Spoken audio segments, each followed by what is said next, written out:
ஐயா பாலசுப்ரமணியம் ஐயா. அப்ப நமஸ்காரங்க.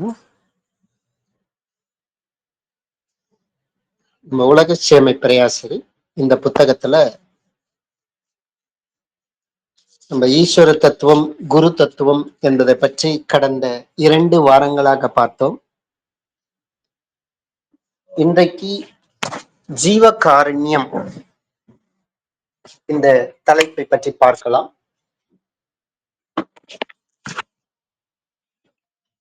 பொதுவாகவே இந்த உலகத்துல ஜீவகாருண்யம் என்ற ஒரு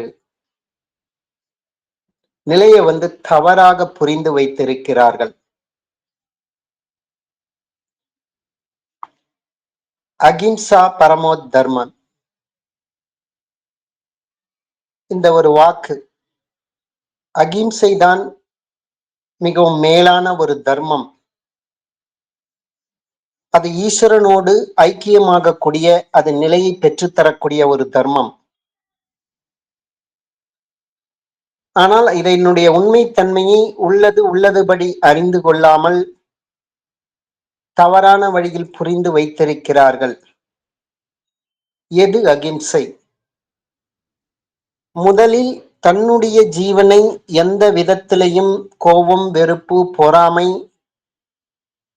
கவலை, அழுகை போன்ற பலவிதமான இம்சைகளுக்கு உட்படுத்தக்கூடாது.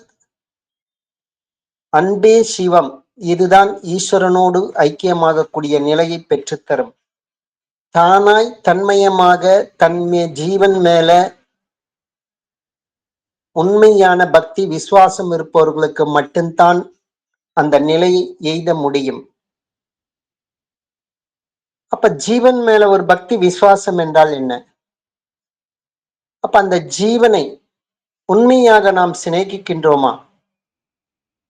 அந்த சிநேகத்திற்கு உறுதுணையாக அமைவது தான் அந்த ஜீவகாருண்யம். அந்த ஜீவகாருண்யம் நமக்குள், நம்மளுடைய ஜீவன் மேல் அது முழுமையாக ஏற்படுவதற்கு நாம் இந்த மாயா சமுத்திரத்தில் நாம் வாழ வேண்டிய சூழ்நிலை, உபஜீவனத்துக்காக எடுத்துக்கொண்ட பொறுப்பை செய்ய வேண்டிய ஒரு சூழ்நிலையும் இருக்கிறது. எப்போ அந்த ஜீவனை நாம் வெளியில் விட்டால்தான் இந்த மாயா சமுத்திரத்தில் நாம் செய்ய வேண்டிய செயல்களை செய்யவும் முடியும். அது அப்ப அந்த இடத்துல ஜீவகாருண்யம் இருக்கிறதா? இது ஒண்ணு சந்நியாசி ஒரு மார்க்கம் கிடையாது. எல்லாத்தையும் விட்டுட்டு, குடும்பத்தை விட்டுட்டு, ஏற்றுக்கொண்ட பொறுப்புகளை விட்டுட்டு நான் அப்படியே இந்த பாதையில முழுமையாக நான் பயணிப்பதற்கு அது எல்லாராலையும் அது முடியுமா? யாரோ ஒரு நித்யானந்தர், யாரோ ஒரு சரணானந்தர், அவர்களால் அது எளிமையாக முடியும். ஏன்னா அவர் உலகத்தினுடைய பந்தங்களுக்கு ஆட்படவில்லை. வித்தை வாங்கினாங்க, அப்படியே தீவிரமாக தியானத்துல பயணம் செய்தார்கள். குறுகிய காலத்திலே ஒரு நல்ல நிலையை எய்தினார்கள். ஆனால் நாம் ஏற்றுக்கொண்ட பொறுப்பையும் சரிவர செய்ய வேண்டும். ஒரு சராசரி மாயா சமுத்திரத்தில் அகப்பட்டு கொண்டிருக்கின்ற அந்த மனிதன்தான் தன்னுடைய ஜீவன் மேல உண்மையான பக்தி விசுவாசம் வைத்து இது கரைவேறுவதற்கான மார்க்கத்தை வேண்டித்தான் ஞானபிதாவை கேட்டிருக்கிறார். இதுதான் நித்தியமான வஸ்து. அதை நாம் உணர்ந்து அறிந்து அதனோடு நாம் ஐக்கியப்படுவது தான் உண்மையாக மனிதராகின்றோம். அப்ப அதுக்கெல்லாம் மெயின் எது தேவை? அடிப்படையான தன்னுடைய ஜீவன் மேல அகிம்சை இல்லாமல் இருப்பது தான்.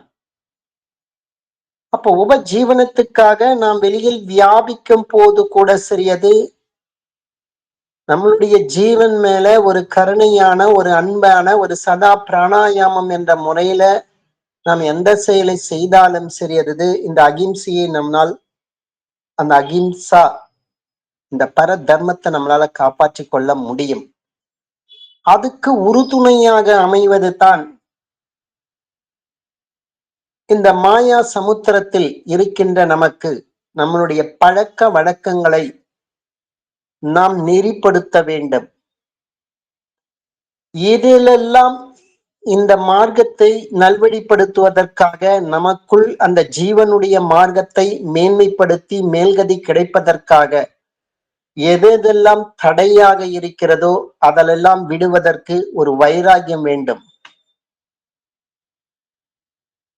எதையெல்லாம் இந்த வித்தைக்கு சப்போர்ட் பண்ணுதோ அதெல்லாம் பிடிப்பதற்கு, அதை நடைமுறையில் வாழ்வில் கடைபிடிவதற்கு தீரதை ஷமா, அந்த துணிவும் பொறுமையும் நமக்குள்ள அது வேண்டும். அது அப்ப எடுத்துக்கொண்ட இலக்கை அது சரியான முறையில் பயணிப்பதற்கு நம்ம ஜீவன் மேல முதல்ல ஒரு ஜீவகாருண்ய ஒழுக்கம் என்பது வேண்டும். நம்ம அவரவர்கள் ஜீவன் மேல அன்பு, கருணை, தயை இயல்பாகவே நமக்குள்ள அது ஏற்பட வேண்டும்.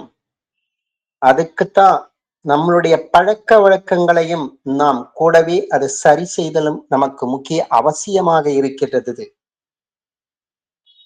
ஆனால் இத்தகைய ஜீவகாருண்யம் இன்றைய காலகட்டத்துல எவருக்கேன உண்டா என்றால் அது பெரும்பாலும் அது இல்லை என்றே அது உறுதியாக சொல்ல முடியும். அதுக்குதான் ஞானபிதா ஒரு செப்பு காசு கூட இந்த உயிரை யாருமே மதிக்கிறது கிடையாது. இந்த காசினுடைய பணத்தினுடைய அவசியம் சுக வாழ்க்கைக்காகவும் அந்த சுகம் அனுப்புவதற்கு இந்த உயிர் இல்லாவிட்டால் அது முடியாதது.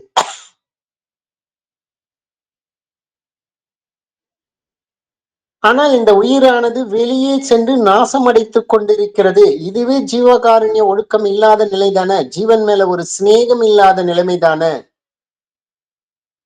ஆனா நம்மள்ட இருக்கிற அந்த பணத்தை ₹1 இருந்தா கூட சரி, மிகவும் பத்திரமாக ஒரு பெட்டியில் வைத்து பூட்டி வைத்துக் கொள்கின்றோம். ஆனால் அந்த காசை சம்பாதிப்பதற்கு அடிப்படை காரணமாக இருக்கின்ற இந்த உயிரை வெளியே விட்டு நாசமடைய செய்து கொண்டிருக்கின்றோம் ஒரு அற்ப சுகத்துக்காக. ஆனா உண்மையில இந்த நிலையில நாம் உயிர்கள் நம் உயிர் மேலேயே நம்ம அன்பாக இருக்கிறோமா என்றால் நிச்சயமாக இல்லதான் இல்லை. ஆனா நமக்கு எந்த விதத்திலையும் ஒரு குற்றம் செய்யாத ஒரு உயிரை நாம் துன்பப்படுத்திக் கொண்டு வருகின்றோம். அவரவர்களுக்கு அவரவருடைய உயிர் எந்த விதத்திலே அது அவங்களை துன்பப்படுத்தல. ஆனா அதை நம்ம தான் அதை துன்பப்படுத்தி கொண்டிருக்கின்றோம். இதுக்குதான் ஒரு உதாரணம் மூலமாவும் ஞானபிதா நமக்கு தெளிவுபடுத்துறாரு. ஒரு புதர்ல ஒரு எலி இருக்கிறது. அதுல சில பேர் வீணர்கள். ஒரு புதனுடைய ஒரு வாய், அந்த எலிக்கு பல இடங்கள்ல அது போகிறதுக்கான வழி இருக்கும் எலி பொந்துல. ஆனா அதனுடைய எல்லா பக்கமும் அடைச்சிட்டு ஒரு வாய்ப்பக்கம் தீயிட்டு உள்ளே புகையை செலுத்தி அடைக்கிறார்கள். அப்ப எலி என்ன ஆகுது, அது உள்ள இருக்கிறதுக்கும் முடியறது இல்ல, அது வெளியில வரவும் முடியாமல் தவிக்குது அந்த எலி. அதே போலதான் அவரவருடைய அந்த உயிரானது நமக்குள்ள ஓரிடத்துல எங்கோ ஒரு நிலைத்து இருக்கிறது. அததான் நம்ம பீடி, சிகரெட்டு, சுருட்டு, கஞ்சா முதலிய லாகிரி பொருட்களிலிருந்து அந்த புகையை பிடித்து ஏற்றி உள்ளே இருக்கிற அந்த உயிரை நம்ம துன்புறுத்துகின்றோம். ஆனால் இது உண்மையில துன்பம் என்று அந்த புகைப்பிடிவருக்கு சரியா தெரியாது. ஆனால் அந்த புகைப்பிடிப்பவர் ஒருவர் திருப்தி இல்லாதையே இந்த செயலை செய்கிறார் ஆரம்பத்துல. ஆனால் நாகரிகத்தினுடைய பைத்தியத்தினுடைய இதுதான் நாகரிக என்ற முறையில தவறுகளை செய்ய அஞ்சுவதில்லை, ஜீவனை இம்சிக்க அஞ்சுவதில்லை. அந்த நாகரிகத்தினுடைய அந்த பைத்தியக்காரத்தனமே இந்த அவசர கால இந்த உலகத்துல கெட்ட செய்கைக்கு அவரை ஆளாக்குகிறது. அதே செயல் அவர்களுக்கு காலப்போக்குல மிகவும் அத்தியாவசிய நிலையாக அது மாறிவிடுகிறது. அவசியமான நிலையில அது ஒரு பிசாசு ஆகிவிடுகிறது. ஏன்னா அந்த ஜீவனை இம்சை பண்ணுது. அதுதான் நல்லதுன்னு நினைச்சிட்டு இருக்காங்க. அது இல்லைன்னா வாழ முடியாதுன்ற மாதிரி வெளியில் இருக்கக்கூடிய அந்த பொருட்கள் அவரை அடிமைப்படுத்துகிறது, அந்த ஜீவனை அடிமைப்படுத்துகிறது. உண்மையில் அந்த ஜீவன் தான் உற்பத்தியான அந்த ஈஸ்வரனிடத்தில் தான் ஒரு ஐக்கியப்பட வேண்டும். அந்த ஜீவனுக்கு தான் உற்பத்தியான ஈஸ்வரனிடத்தில் தான் ஒரு பக்தி விசுவாசத்தோடு தானாய் தன்மயமாகி தீர வேண்டும். ஆனால் புறத்தே உள்ள அந்த பொருட்களோடு ஒரு அட்டாச், அது இல்லைன்னா என்னால வாழ முடியாது என்ற முறையில அந்த ஜீவன, அந்த உயிரானது அந்த மாயையில் அகப்பட்டு அந்த ஜீவ காருண்ய, தன்னுடைய ஜீவன் மேல அது காருண்ய, அந்த ஒடுக்கம், அந்த கருணை இல்லாமல் அது வெளியில போய் மாட்டிட்டு இந்த மாதிரி லாகரி வஸ்துக்கள் இல்லையோ, இல்ல வீடோ, பணமோ, உறவோ, வாகனங்களோ, ஏதோ ஒரு விதத்துல அது மயருக்கோ புகழுக்கோ ஏதோ ஒரு மாட்டிட்டு, அதுதான் நித்தியம் இல்லாத வஸ்து, வஸ்துவ நித்தியம் என்று நம்பி இந்த நாகரிகத்தினுடைய மோகத்தால அத்தியாவசியம் என்று மாட்டிக்கொள்கிறது. இதுதான் ஜீவ காரணி என்ற ஒழுக்கம் இல்லாத நிலைமை. அது அதே சமயம் பிளேக்கும் புகையும் இந்த தலைப்புல பாத்தீங்கன்னா, புகைதான் பிளேக் நோய்க்கு காரணம், உண்மையில அதுதான். ஆனா அது எலியாலதான் வருதுன்னு சொல்லிட்டு அப்படின்னு மக்கள் முடிவு பண்ணி வைத்திருக்கிறார்கள். எலி செத்துவிட காரணம் அது மண்ணெண்ணெயின் புகையை சுவாசிப்பதற்கு இடையினாத. அப்ப ஒரு சவம், அதனுடைய ஒரு செத்த ஒரு எலி, அதிலிருந்து வரக்கூடிய அந்த துர்நாற்றம், அப்ப அதுல கிருமிகள், அது புழுத்து அந்த செத்த எலியினுடைய அந்த பிரேதத்துல எந்த ஜீவனுடைய இறப்பாக இருந்தாலும் அதனுடைய உடல் அழுகி துர்நாற்றம் அடிக்க துவங்குகிறது. அப்படிப்பட்ட சவம் சீக்கிரத்தில் அதனுடைய வீரியத்தை கெடுக்கிறது. சவத்தை தின்பதால் துர்வீரியம் தொடக்கூடிய அந்த ரத்தமும் அந்த இடத்துல உண்டாவது. அதே சமயம் மதுபானம் முதலிய கெட்ட செய்களால் அந்த ரத்தத்தில் இருக்கக்கூடிய சக்தி குன்றி போகுது. அதே சமயம் புகை பிடிப்பதால் ரத்தத்திலிருந்து சுக்கிலம் சீக்கிரத்தில் அது வேறுபடுகிறது. அப்ப அந்த மாதிரி வேறுபடுறதால அது சீக்கிரம் கெடுகிறது அந்த ரத்தம் அந்த இடத்துல. இந்த மாதிரி விஷயம்தான் இந்த பிளேக் நோய் வரத்துக்கான அடிப்படை காரணம். அந்த சுக்கிலம் ரத்தத்திலிருந்து வேறுபட்டு அது கெட்டதால புகைக்கு காரணமாகும். இதனால் தான் பிளேக் நோய் உண்டாகிறது. அப்ப அந்த பொதுவாக புகைப்பதற்கான கெடுதல் என்னன்னு பொதுவா பார்த்தீங்கன்னா, அது உடம்பை பழுப்பிக்கிறது. இதுதான் ஒரு வாழைப்ப காய கூட சரியது, ஒரு ரூம்ல போட்டு எல்லாத்தையும் அடைச்சு வச்சுட்டு ஒரு குறிப்பிட்ட கெமிக்கல், ஒரு புகைய அந்த இடத்துல பரப்பி விட்டுட்டு ரூம் கதவை ஃபுல்லாவே காத்தோட வெளிப்படாதான் பூட்டி லாக் பண்ணி வச்சுட்டாங்கன்னா புகை வெளியில போகாத மாதிரி மறுநாளே அந்த பழம் பழுத்து இருந்தது. இப்ப என்ன, அதே மாதிரிதான் நமக்குள் பிடிக்கக்கூடிய இந்த கெட்ட பழக்கம், இந்த புகைப்பிடித்தல் போன்ற இந்த மாதிரி பழக்க வழக்கங்களால என்ன ஆகுதா, நமக்குள் இருக்கக்கூடிய அதனுடைய புழுக்கத்தினுடைய காரணமாக உள்ளுடைய பாட்டுகள் கொஞ்சம் கொஞ்சமா அழுக பழுப்புக்கிறது, அழுக தொடங்குது. இப்ப புகைப்பிடித்தால் இந்த சடமும் படுத்து நமக்குள் இருக்கக்கூடிய இந்த அதி கொடூரமான சயரோகம் முதலிய நோய்களும் உண்டாகல. டிபி போன்ற நோய்கள் உருவாவது. அதாவது புகைப்பிடிப்பதால் ஏற்படும் புகையானது நுரையீரலுக்குள்ள சென்று அந்த நுரையீரல தாக்குது. அப்ப அந்த இடத்துல பிரம்மசுக்கரமான சொரூபமான அந்த சுக்கிலம் நீர்த்து அது ரத்தத்தோடும் வாயுவோடும் சேர்ந்து புழுக்கள் அந்த இடத்துல உண்டாவது. அந்த புழுக்கள் நுரையீரலை குத்தி புண்படுத்தி க்ஷயரோகம் முதலிய பல நோய்களுக்கு அதுதான் காரணமாகுது. இந்த மாதிரி இந்த ஜீவனை எந்த விதத்துல நம்ம சிநேகம் செய்யாம இருக்கிற இந்த நிலைமை தான். அப்ப உண்மையில நம்ம ஜீவனை சிநேகிக்கிறோமா அப்படின்னு உண்மையில சிநேகிச்சுன்னா இந்த மாதிரி எந்த விதமான இந்த உடம்பை அடிக்கக்கூடிய புகைப்பிடிக்கக்கூடிய அந்த லாகிரி வஸ்துக்கள்ல நாம் அடிமையாக மாட்டோம். அந்த ஜீவன் மேல உண்மையான பக்தி பற்று விசுவாசம் இல்லாதவர்கள் தான் இத்தகைய பழக்கங்களுக்கு அடிமையாகிறார்கள். கூடவே தான் அடிமையாகுவது மட்டுமல்லாமல் தன்னுடைய சுத்தி இருக்கிற அந்த சூழ்நிலையினுடைய மற்ற ஜீவன்களுக்கும் அவர்களால் ஒரு இம்சை உண்டாகத்தான் செய்கிறது. அப்ப உண்மையான ஜீவகாருண்ய ஒழுக்கம் என்பது என்ன? அப்ப தன்னுடைய ஜீவன் மேல அது முழுமையான ஒரு பக்தி விசுவாசத்தோடோ எந்த விதத்திலையும் அதை விரயம் செய்யாமல் முழுமையாக ஜீவனை சிநேகிக்கிறோம் என்றால் நம்மளுடைய அந்த ஜீவ சக்தியான அந்த வாய்வை நம்ம வெளியில விடுவோமா? விடமாட்டோம். எது ஜபம் பண்ற நேரம் தான் இல்ல, மற்ற நேரத்திலையும் கூட சிறிது சதா பிராணாயாமமாகத்தான் நாம் இருப்போம். உபஜீவனத்துக்காக நாம் வெளியில் வியாபிக்கும் போது கூட சிறியது சதா பிராணாயாமம் என்ற நிலையில தான் இருப்போம். அது இல்லாத பட்சத்துல தான் நம்ம மற்ற ஜபம் செய்த நேரத்தை தவிர மற்ற நேரங்கள்ல வெளியில தான் ஜீவனை விட்டு கொண்டிருக்கின்றோம்.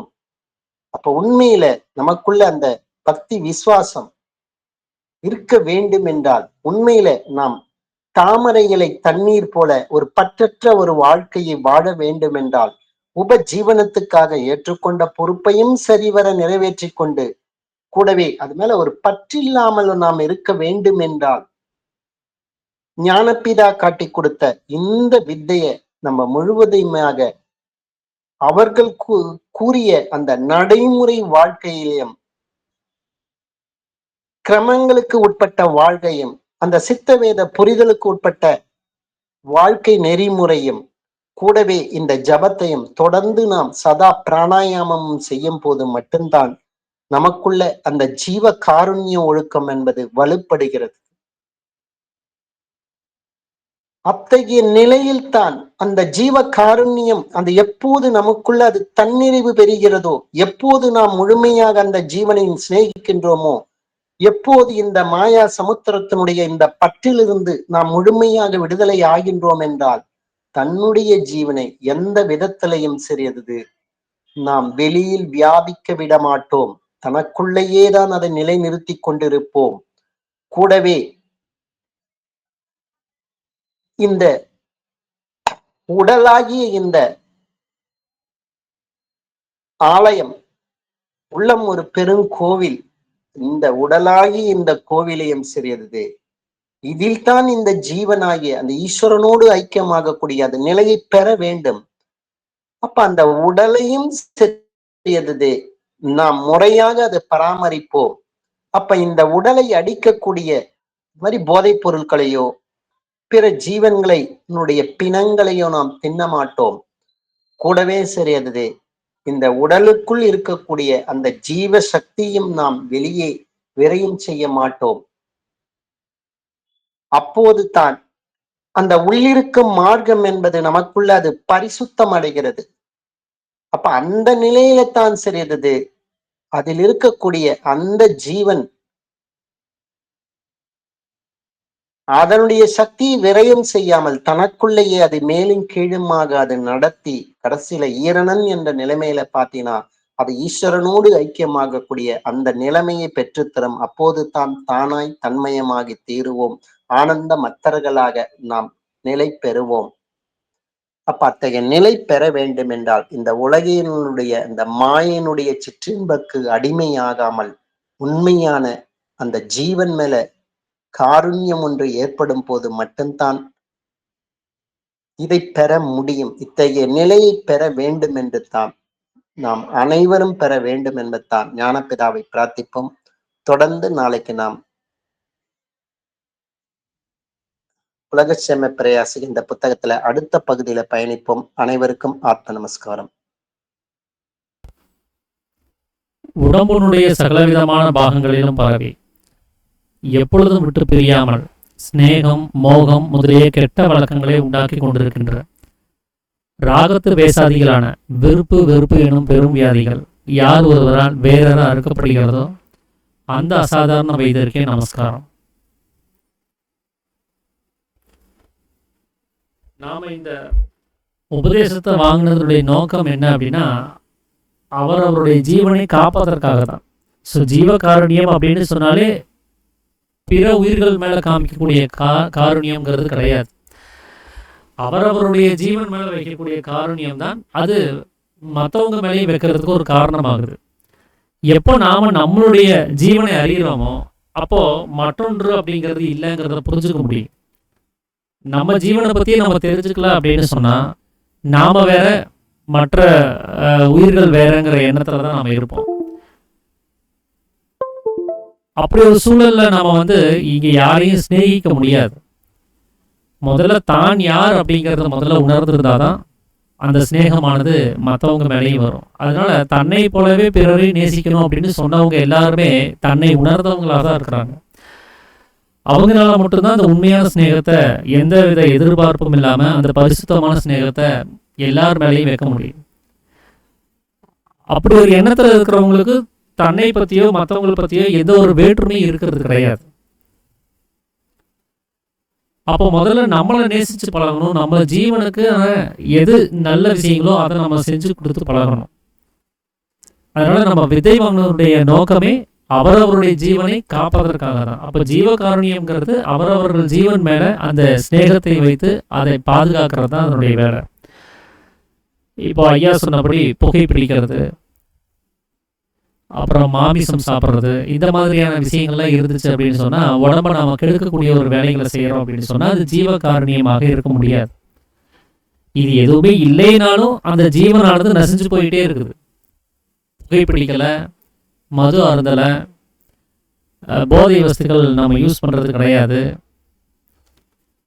சரியாக ஒரு வேலைக்கு சாப்பிட்டு நல்லா ஆரோக்கியமாக இருக்கிறதாக நினச்சிட்டு இருக்கக்கூடிய அத்தனை பேருமே அந்த ஜீவனை காருண்யம் இல்லாமல் அது இழக்க வேண்டிய ஒரு சூழலில் தான் இருக்குது. இப்போ நம்ம இதையும் சேர்த்துக்கிட்டோம் அப்படின்னு சொன்னால் அப்போ அந்த ஜீவனுடைய நிலைமை என்ன ஆகும் அப்படிங்கிறத நம்ம யோசிச்சு பார்க்கணும். எப்படி புகை அப்படிங்கிறது ஜீவனுக்கு கேடாக இருக்குதோ அது போல தான் பொடி அப்படிங்கிறதும் இந்த ஜீவனுக்கு கேடாக இருக்குது. அந்த பொடியை மூக்கில் வச்சு அவங்க உறிஞ்சி அந்த குதம்ங்கிற பாகத்தில் அங்கே நிறுத்தி வைக்கும்போது அங்கே என்ன ஆகுதுன்னா அந்த வாயுனுடைய போக்குவரத்துக்கு தடை ஏற்படுது.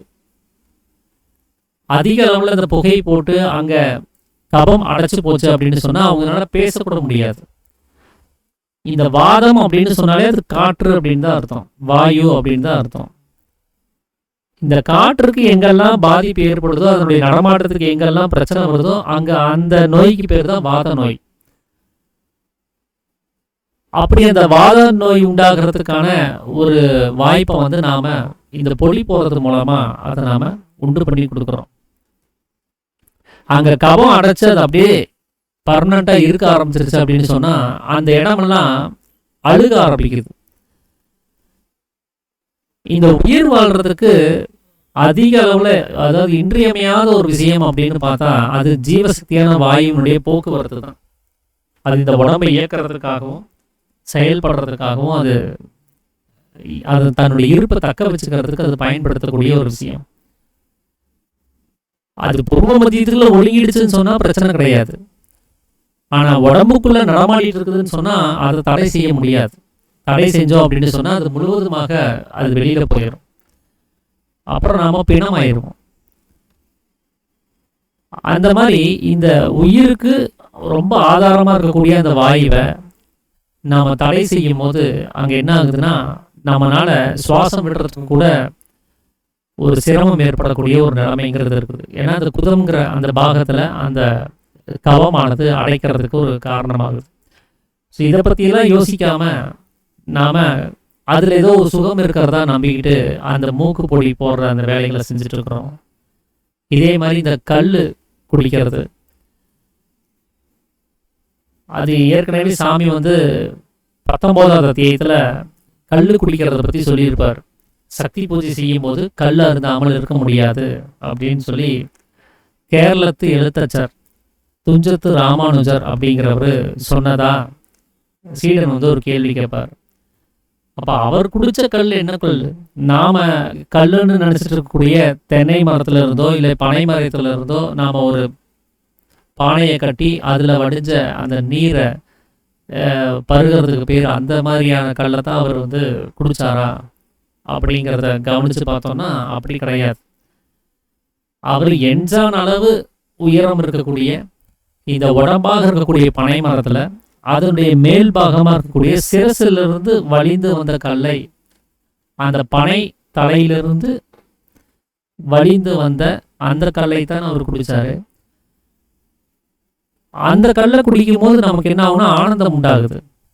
ஆனால் வெளியில் இருக்கக்கூடிய கல்லை குடித்தோம் அப்படின்னு சொன்னால் நம்ம அறிவு மங்கி போயிடுது. அப்போ இந்த லம்பிகா முத்திரையின் மூலமாக இந்த லோக மாதாவாக இருக்கக்கூடிய சக்தி அது வெளியில் போகாமல் அது உள்ளிலே பிரகாசிக்கும் போது உண்டாகக்கூடிய அந்த கல்லை எல்லாருமே அறிந்திருக்கிறாங்க. அதை சாப்பிட்டவங்களுக்கு நல்ல அறிவோட விசேஷ புத்தியோட தன்னுடைய சக்தியை தன்னிலே நிலை செய்ய வைக்கக்கூடிய ஒரு அருகதையோடையும் இங்கே இருந்திருக்கிறாங்க.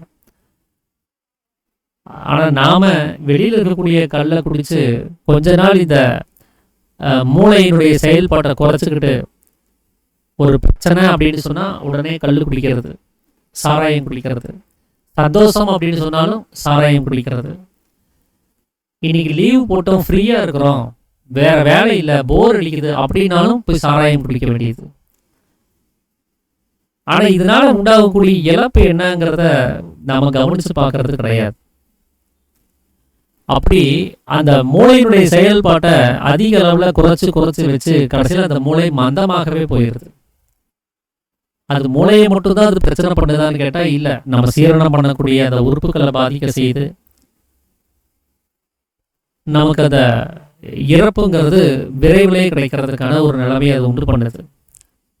அதனால இந்த பொடி போடுறது, புகை பிடிக்கிறது, மதுபானம் அருந்துறது, இது எல்லாமே கொஞ்சம் வேணும் நம்மளுடைய ஜீவன் மேல காரணியம் இல்லாத செயல் தான் அது. அதோட சேர்த்து இந்த அசைவத்தையும் சாமி சொல்லியிருப்பார். வெளியில் இருக்கக்கூடிய எல்லாருமே அதிகப்படியான மக்கள் அதை ஒரு சம்பிரதாயமாகவோ இல்லை நாகரிகமாகவோ கூட அதை ஏற்க ஆரம்பிச்சிட்டாங்க. அது தப்பு தான் அப்படிங்கிற ஒரு எண்ணமானது அங்கே உண்டாகிறது கிடையாது.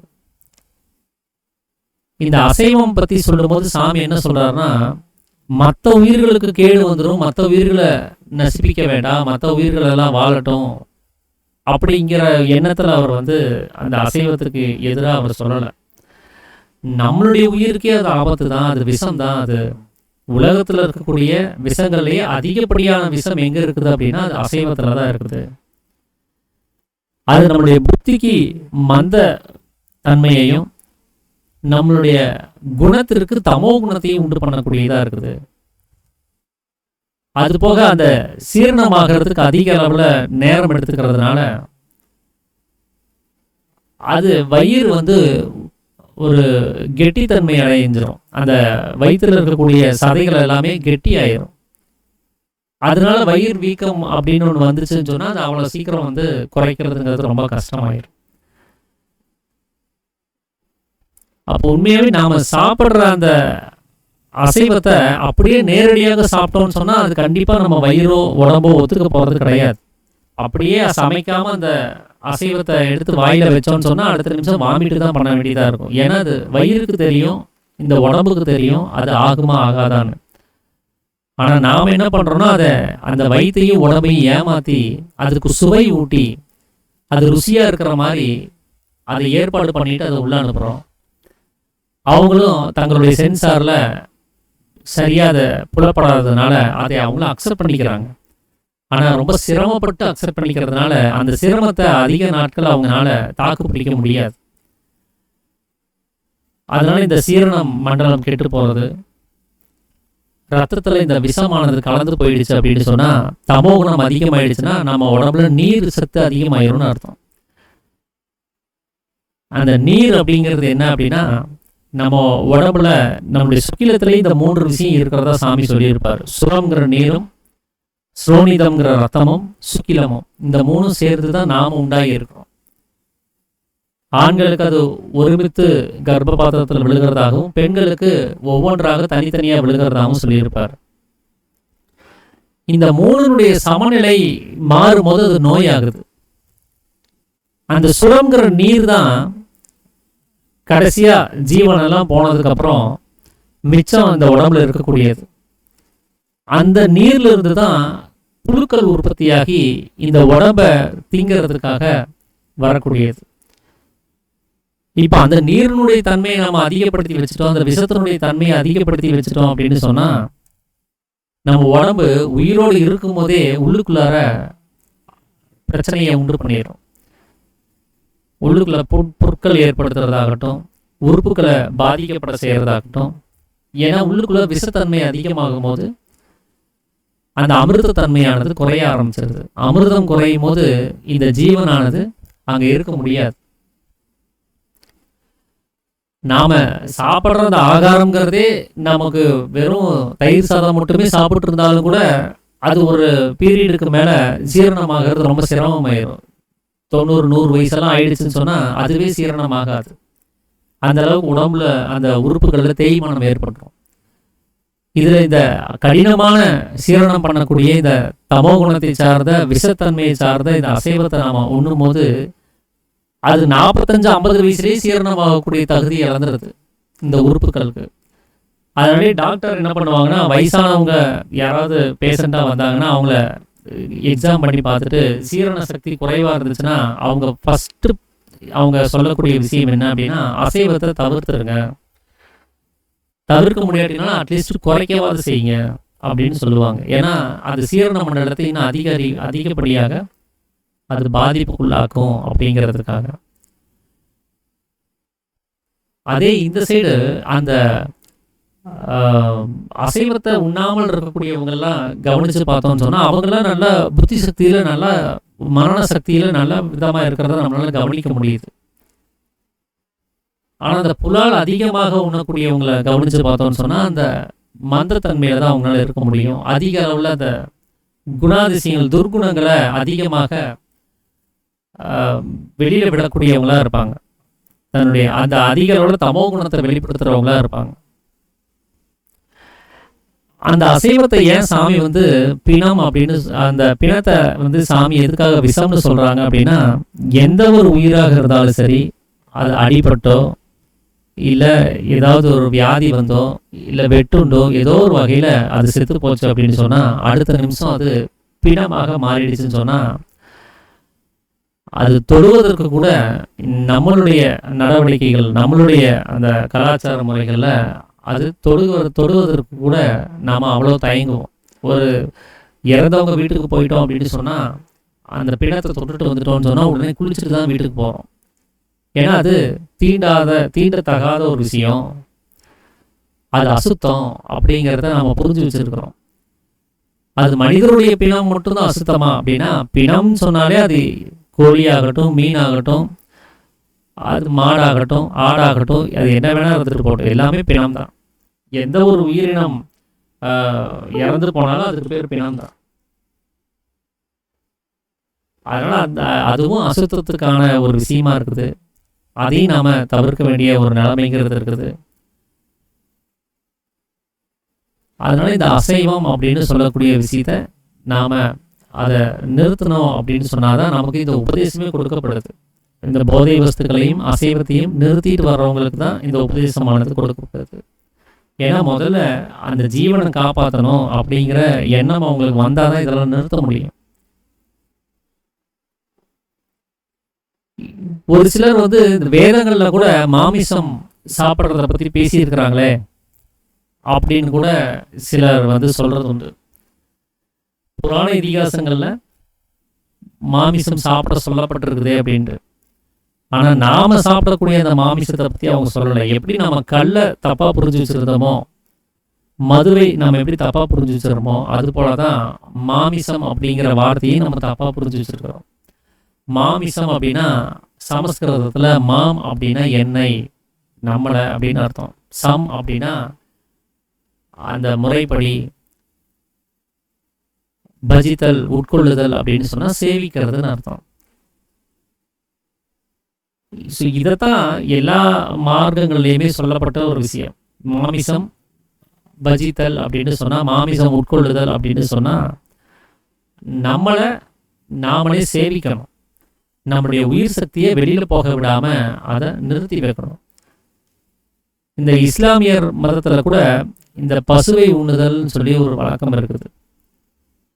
கோமாமிசம் அதை சாப்பிட்றது அவசியம் அப்படின்னு சொல்லி சொல்லப்பட்டதாக கூட சிலர் வந்து அந்த வேதங்கள்ல இருந்தே மேற்கோள் காமிச்சும் பேசுகிறாங்க. அந்த கோமாமிசம்னா அதுக்கு என்ன அர்த்தம் அப்படிங்கிறது தெரியாதனால, கோ அப்படின்னா அது பசு அப்படின்னு நினச்சிக்கிறதுனால தான். கோ அப்படின்னா அது சப்தம். அது அந்த சப்த வடிவமாக வெளியில் போகக்கூடிய ஜீவசக்தியான வாயுவை தனக்குள்ளாரே நிலைநிறுத்தி வைக்கிறது தான் அதனுடைய அர்த்தம். அந்த கோவாக இருக்கக்கூடிய சப்தத்தை சேவிப்பது. அப்படிப்பட்ட அந்த நிலைமையை நம்ம புரிஞ்சுக்காம தான் நமக்கு புரிஞ்ச அளவில் இங்கே ஏதோ ஒரு வேலைகளை செஞ்சு உடம்புக்கு எடுத்துக்க வேண்டியதாக இருக்குது.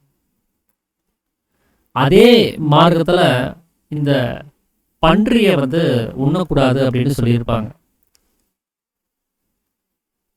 அந்த பன்றியை வந்து எதுக்கு அடையாளப்படுத்தி சொல்றாங்க அப்படின்னு சொன்னா, அது அகங்காரத்தை அடையாளப்படுத்தி சொல்லக்கூடியது, பிரம்மாவை குறிக்கக்கூடியது. பன்றியை உட்கொள்ளக்கூடாது, பன்றியை சேவிக்க கூடாது அப்படின்னு சொன்னா அகங்காரத்தை சேவிக்க கூடாது, அகங்காரத்தை நாம வச்சுக்க கூடாது. அதைத்தான் அவங்க அப்படி சொன்னதா இங்க சாமி வந்து ஒரு விளக்கம் கொடுத்துருக்கிறாரு. அதனால இந்த விஷத்தன்மைகள்ல ஒரு அசைவத்தை நாம வெட்டி அதை சமையல் செஞ்சு சாப்பிட்றோம் அப்படிங்கிறத விடவும் இன்னும் அதிகப்படியான விஷமானது எதில் இருக்குது அப்படின்னா அந்த கருவோடு அடங்கி இருக்கக்கூடிய முட்டையில இருக்குது. அது ஒரு முட்டையை சாப்பிட்றதுங்கிறது ஒரு முழு கோழி சாப்பிட்றதுக்கு சமம். இன்னொன்று, அந்த கருவானது சரியா வளராம இருக்கக்கூடிய ஒரு நிலைமையில இருக்குது. ஏன்னா அதுல பாருங்க, அந்த தண்ணி இருக்கும், அந்த ரத்தம் இருக்கும், அதுல அந்த சுக்கிலமும் இருக்கும். அது இன்னும் சரியா வளர்ச்சி அடையாத நிலைமையில அந்த விஷத்தினுடைய வீரியம் அதிகமாக இருக்கக்கூடிய தன்மை அது. ஒரு சிலர்ல இந்த வெறும் முட்டைய அதை சமையல் செய்யாம அப்படியே பச்சையா சாப்பிட்றதெல்லாம் இருக்குது. அந்த மாதிரியான விஷயங்கள்லாம் செய்யறாங்க. அதெல்லாம் ரொம்ப ரொம்ப ஒரு விஷத்தன்மை சார்ந்த ஒரு விஷயம். அது அந்த கெட்ட நீரானது அதிக அளவுல உடம்புல உற்பத்தியாக ரத்தத்துல கலக்க ஆரம்பிச்சிடும். அந்த ரத்தம் எந்தெந்த பாகங்களுக்கெல்லாம் போதோ அங்கெல்லாம் ஒரு பிரச்சனையை உண்டு பண்ணிட்டே தான் இருக்கும். அதனால இந்த மாதிரியான விஷயங்கள் எல்லாம் நம்ம கவனிச்சு பார்க்காதனால தான் இந்த போதை வஸ்துக்களாகட்டும், அசைவ உணவகம் ஆகட்டும், இதுகளுக்கெல்லாம் நாம அடிமைப்பட்டு கிடக்க வேண்டியதா இருக்குது. இந்த உலகத்துல ஜீவன் மேல ஸ்நேகம் இல்லாதனால தான் இந்த வேலைகள் எல்லாம் செஞ்சுட்டு இருக்கிறாங்க. அந்த ஜீவ ஸ்நேகமானது எப்போ இதெல்லாம் அதிகமாகுதோ அதுக்கப்புறம் இது யாரும் சாப்பிட மாட்டாங்க, அதை நிறுத்திடுவாங்க அப்படிங்கிறதான் சாமிங்க சொல்லக்கூடிய விஷயம். ஸோ இந்த ஜீவகாருண்யம் அப்படிங்கிறது மற்ற உயிர்களை காப்பது அப்படிங்கிறத தாண்டி அவரவருடைய உயிரை காப்பாற்றுறதுங்கிறத இங்கே பிரதானமாக பார்க்க வேண்டியதாக இருக்குது. ஏன்னா நாம் வெளியில் பார்க்கக்கூடிய எல்லா ஜீவிகளுமே நம்மளுடைய பிரதிபலிப்பு தானே, நம்மளிலிருந்து வெளிப்பட்டு வந்திருக்கக்கூடிய நம்மளுடைய பிரதிபலிப்பு. அதனால தான் சாமியே வந்து சிவானந்த பரமஹம்சருக்கு தனிப்பட்ட ஜீவன் கிடையாது, இருப்பது ஒரே ஜீவனாகும்னு சொல்றார். அப்போ நமக்கு மட்டும் தனிப்பட்ட ஜீவன் இருக்குமா என்ன? அப்போ நமக்கு இருக்கிறதும் ஒரே ஜீவன் தான். அந்த ஜீவனுடைய பிரதிபலிப்பை தான் வெளியில பார்க்குறோம். வெறும் பிரதிபலிப்பை கவனிச்சு பார்த்து பிரதிபலிப்பை நல்ல விதமா இருக்கணும் அப்படின்னு சொன்னா எப்படி அது சரியாகும்? நாம சரியா இருந்தா தான் பிரதிபலிப்பு சரியா இருக்கும். நாம நம்மளை கவனிக்காம பிரதிபலிப்பை மட்டுமே கவனிச்சுக்கிட்டு அதுக்கு மட்டும் நல்லது பண்ணிட்டு இருந்தோம்னு சொன்னா, நம்மளை இழந்துட்டோம்னு சொன்னா அதுல எந்த ஒரு பலனும் உண்டாகிறது கிடையாது. அதனால அவரவருடைய ஜீவனை காப்பாற்றுறதுக்காக தான் இந்த விதையை வாங்கியிருக்கிறோம். அதுக்கு தான் இந்த ஒழுக்கம் கெட்ட செயல்களாக இருக்கக்கூடிய புகைப்பிடிக்கிறது, கல் பிடிக்கிறது, அந்த மாமிசம் பஜிக்கிறது, இந்த மாதிரியான செயல்களெல்லாம் நாம் நிறுத்தணும் அப்படின்னு சொன்னதுக்கு காரணம். ஸோ இதுதான் இன்னைக்கு இந்த உலக சேம பிரகாசிக்கைங்கிற நூலில் ஜீவகாருண்யங்கிற பகுதியில் நான் புரிஞ்சுக்கிட்ட வகையில் உங்களோட பகிர்ந்துக்கணும் அப்படின்னு சொல்லி நினச்சது. வேற யாராவது ஏதாவது விஷயங்களை பகிர்ந்துக்கிறதா பகிர்ந்துக்கலாங்க. மீதி இருக்கக்கூடிய பாகங்களை நம்ம நாளைக்கு தொடர்ந்து கவனிப்போம்.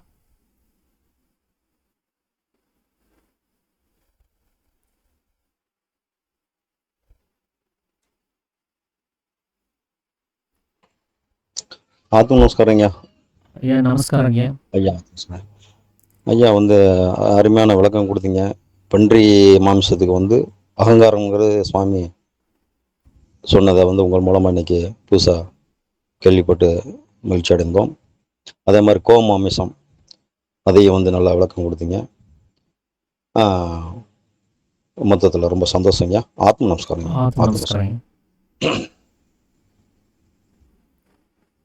சரிங்க, அப்போ சேகர் ஐயா ஆத்ம நமஸ்காரம். ஆத்ம நமஸ்காரங்க. இந்த பன்றிகது ஐயா ஒரு அகங்காரம் சொல்றாரு சாமி. அது அவர் அங்க எழுதியிருக்கிறார், அதுக்கு மேல அவர் எந்த விளக்கமும் கொடுக்கலைங்க. நாளைக்கு ஜெகதீசன் ஐயா கிட்ட நம்ம கேட்டு பார்ப்போங்க. அதுதான்.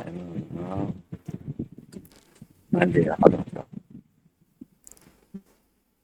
ஆனா ஒரு பழமொழி ஒண்ணு இருக்குதுங்க. அது வந்து இந்த பன்றிக்கு நன்றி சொல்லி குன்றின் மேல் இருந்தால் குட்டை பையன் கட்டையால் அடிப்பான் அப்படின்னு ஒரு பழமொழி இருக்குது. குட்டை பையன் அது வந்து இந்த அந்த விஷ்ணுனுடைய அவதாரத்துல சின்ன பையனா வந்து வாமன அவதாரம்னு நினைக்கிறேன். அந்த ஒரு அடி இன்னொரு அடி வைப்பார் இல்லையா, அந்த குட்டை பையன். ஸோ அந்த அவதாரத்தை குறித்து தான் இந்த ஒரு பழமொழியே சொல்லப்பட்டிருக்கும். அதுல பாத்தீங்கன்னா பன்றிங்கிற அந்த வார்த்தையை அதுல மென்ஷன் பண்ணியிருக்குது. இந்த பன்றியை வணங்கிட்டு நாம மலையில இருந்தோம்னு சொன்னா அவர் வந்து நம்மளை அடிப்பாரு. அப்போ அங்க வந்து பாத்தீங்கன்னா இந்த ராஜாவுனுடைய அகங்காரம் வந்து அதிகமா இருந்ததுனால தான், நீ என்ன கேட்டாலும் நான் கொடுப்பேன் அப்படிங்கிற அந்த அகங்காரம் அவருக்கு இருந்ததுனால தான், அந்த அகங்காரத்தை அழிக்கிறதுக்காக அவர் அந்த வாமன அவதாரத்தை எடுத்துட்டு வர்றாரு. இப்ப நான் கேட்கிற இடத்த, நான் அளந்து காமிக்கிற இடத்த உன்னால தர முடியுமான்னு சொல்லிட்டு ஒரு இடத்த கீழே இன்னொரு இடத்த ஆகாசத்திலையும் வச்சு இன்னொரு காலை நான் எங்க வைக்கிறது அப்படின்னு சொல்லி கேட்பாரு. அப்போ அவருடைய அகங்காரத்தை ஒழிக்கிறதுக்கு தான் அந்த ஒரு அவதாரம் வந்து இருக்கும். அந்த அவதாரத்தோட தொடர்பு படுத்தி தான் இந்த பழமொழி சொல்லுவாங்க. அதுலயும் அந்த பன்றிக்கு நன்றி சொல்லி அப்படின்னு சொன்னா அது வந்து அகங்காரத்திற்கு நாம இணங்கி போனோம் அப்படின்னு சொன்னா அந்த குட்டையாக வந்த அந்த வாமன அவதாரத்தோட இருக்கக்கூடிய நம்மளுடைய மனம் நம்மளை அடிக்கும், நம்மளை திருத்தும் அப்படிங்கிற ஒரு விஷயத்த கவனிச்சு பார்க்கும்போது அங்கேயும் அகங்காரத்தை பன்றி அப்படின்னு சொல்ற ஒரு விஷயமா வருதுங்க. இப்போ இந்த முஸ்லீம் வந்து இந்த மாட்டை சாப்பிடுவாங்க, பன்றியை சாப்பிட மாட்டாங்கன்னா இந்த டோஸ் இருக்கு பாத்தீங்களா, அது வந்து மாட்டுக்கு 2ஆ இருக்கும் போல இருக்கு, பன்றிக்கு வந்து 1ஆ இருக்கும் போல இருக்கு. அது ஏதோ சொல்லுவாங்க, இது 1 இது சாப்பிட 2 தான் சாப்பிடணும் அப்படின்னு. விளக்கணும்னு தெரியல, அவங்க அப்படிதான் சொல்லுவாங்க. அதுக்காக